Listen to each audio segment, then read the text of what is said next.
This video is titled, the number one survival crop to grow to be self-sufficient. And you'll be pleased to know it's not Jerusalem artichokes. I bet some of you watching the channel will think that I would have said that. It's kind of a bit of a trick one, because I am going to give you some answers, but the clue is in some, because when you're growing something for self-sufficiency, we all know the saying of never put all of your eggs in one basket. And if you're depending on a single crop to feed you, you're not putting yourself in a very resilient position, because there could be some pest or disease that comes out of nowhere and wipes it out. And so in this video, I've actually split different plants into different categories, be it ones that are good for freezing, best alliums, etc. And I've selected one crop from each of those categories to grow, because strength and self-sufficiency very much relies on diversity. And so to give you as much help as possible, we split those into categories, one crop for each category, to really help influence and help you on your self-sufficiency journey. The first category is roots, and so obviously it's going to have to be the humble potato. This, in terms of a bulk carbohydrate for filling us, it's very easy to store as well over the winter months, and it's very productive. There's about 50 different ways of growing a potato as well. You can do it through mulches, with hay, in raised beds, in containers, and you can save the seed, you can save the potatoes to then grow your next crop. And so for my main crops, usually that's Sarpomira, so I don't have to worry about blight. But things like new potatoes, all of these, they are just an absolute must. If you're thinking about quantity, well, that's why potatoes exist. The next category is the best allium for self-sufficiency. For me, I'm going to choose onions. They are very easy to grow, very productive in a fairly small space. You have many options. You've got spring onions, of course. However, the thing about just growing onions for bulbs is you get a second harvest, which is their green leaves. They produce a huge amount. You can chop these up and then freeze them, so it's another way of being able to enjoy your onions. And if you choose a particularly good variety for storing over winter, well, you can still be eating your own onions in April and May the following year. Next is a two-in-one. It's Brassicas and also the Hungry Gap. I love Brassicas. Usually it's going to be kale that I grow. However, any brassica that you grow is going to flower a little bit like this purple sprouting broccoli, which is very, very productive, very tasty. This is a fantastic crop for the Hungry Gap, but any other brassica that you grow, for example, kale or kohlrabi, if you keep it in the ground, at this time of year, it sends up a huge amount of flower shoots, which you can also eat. The next category is salads, and like a lot of these categories for self-sufficiency, it's about just going back to basics. And so I'm going to pick lettuce for this, mainly because it is just so productive, so fast growing. I look at that, it's a very quick turnaround, it requires very little fertility. There are varieties that you can grow that overwinter in a polytunnel or can even overwinter outside, and they serve as a very useful base for any kind of salad. So again, it's about bulk that you can then add flavour to.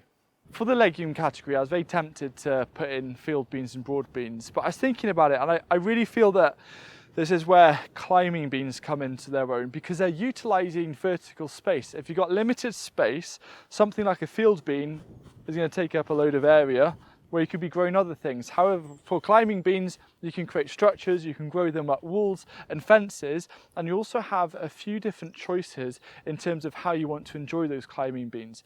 If you're thinking about self-sufficiency, protein is an important nutrient, and so growing a drying variety of climbing bean allows you to easily store that source of protein that you can then soak, and then you can add into casseroles and stews over winter.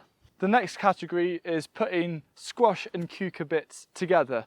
Now, I do love gherkins and pickles, but I honestly feel that the best one to go for is winter squash, ones that store really well over winter. In here we grew a ginormous jumbo pink banana squash.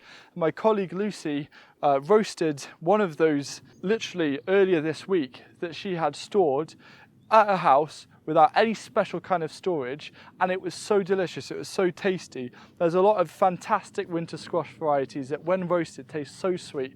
They're quite a delicacy. And because of their storage functions, being able to eke into feeding you during the hungry gap, as well as a huge amount of food over autumn and winter, winter squash is an absolute no-brainer. The next category is herbs, and you can split these into perennials and annuals. And I want you to actually decide which ones to choose, because you know which ones you enjoy eating the most, and there's a huge range in terms of flavours. And so if I'm thinking about the perennial side, I would certainly go personally for mint, which I'm growing a lot of here in the herb garden. The reason why I like mint is mainly because I can make a really nice refreshing herbal tea, but you can make interesting things like fermented sodas from it. And my annual herb choice would be coriander, because over winter I can grow it in a polytunnel. The rest of the year it can be outside, and so I can enjoy it every single day of the year. I don't have to worry about preserving it. If you watch this channel, you know how obsessed I am with green coriander seeds, which just add so much flavour to a lot of the things that you're growing. This category is freezing, and you'll be pleased to know this is where tomatoes fit into the list. Tomatoes are very easy to freeze. You can just chop them up raw, don't have to cook them or anything, freeze them down, and then you can treat them just like you would for a canned chopped tomato in terms of cooking. Now for creating a tomato sauce, you can remove the skins by blanching, but I wouldn't recommend that because there is so much flavour in the skin, and whenever you make a tomato sauce, honestly, just keep the skins in because it just makes it taste much better. And per square metre, tomatoes are incredibly productive. You get that long cropping season between July all the way until early December. We're still harvesting them in the polycrub because of the double insulation. Now, if you have any green tomatoes left over, you can of course make the green tomato chutney, which is absolutely delicious, but you can also do other things. For example, lacto ferment those green tomatoes. There's a link down below for a recipe over at Farmer and Chef on how to do that. Now, what do you need for a good tomato sauce? Well, firstly, a lot of different varieties of tomato. I'm growing around 22 this year, but you also need some garlic, and garlic occupies a category for flavour, obviously.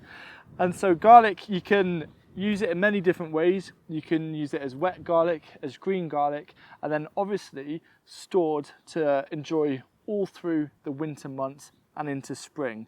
The next category is for fermentation. And in a couple of weeks, I'm going to start sowing all of my courgettes, also known as zucchinis. And the reason why they occupy this is because they're just so prolific that a single plant produces so much. We all know that. We're all trying to give away courgettes at the end of the season to all of our neighbours.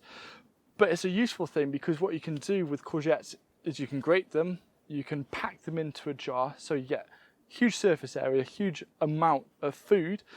You can then lacto ferment it and enjoy it for many months. The flavour really gets boosted by the lacto fermentation. You can add other things in as well. And with courgettes, there's many different varieties out there to choose from. I like the yellow variety, for example, Shooting Star. When you have a barbecue in the summer months, just chopping up some courgette, cooking it, grilling it on the barbecue with a bit of olive oil, maybe some thyme and obviously some garlic. It's so delicious and it's so worth doing. The next category is fruit. I'm going to choose apples. You can grow really compact apples in a small space because of rootstocks, but the lovely thing about apples is you've got everything from juice, because you don't want to forget about drinking stuff for self-sufficiency. You can also make cider if you like cider. There's also apple chutney, really delicious. Then you can look at all of the desserts, such as apple pie, apple cake. There are some varieties that store really well as well. So choosing varieties that can store in boxes in a cool, dark place, for example, a shed, you can still be eating those apples up until March. I also wanted a category for forage, and I'm going to put nettles in because nettles make an excellent replacement for spinach. When you cook it, what happens is the leaves lose a spike, they lose a sting. They're, I think, tastier than spinach, and they're just so prolific And also make sure you leave some back because it's fantastic for lots of wildlife like ladybirds and also butterflies. What do the majority of these crops need to grow lots of food? Well, it's compost. And if you only have a small garden, then this video here shows you my new favourite way of making compost in a small space by utilising your pathways.